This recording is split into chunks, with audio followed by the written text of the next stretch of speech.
ก่นั่นละมันแก่พอดี ปั๊บ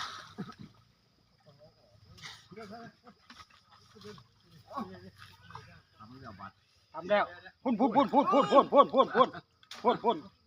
เก่ามุมพุ่น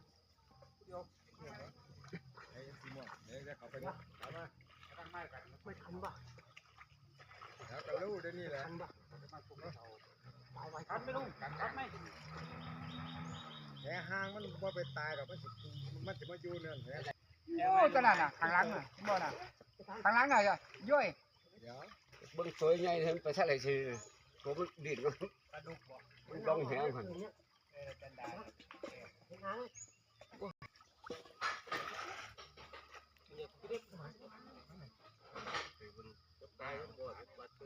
เอาสิอีกนี่นะเอาเห็ดปลาอยู่หันว่างคิดว่าเอาไปหมดเรื่องบ่ ตาใหญ่บ่น้ำไม้ตาใหญ่อยู่บ่ ปลาแล้ว ตาใหญ่บ่ ถือจักตัวนะถือจักตัวด้วยนะแต่ว่าน้ำนี่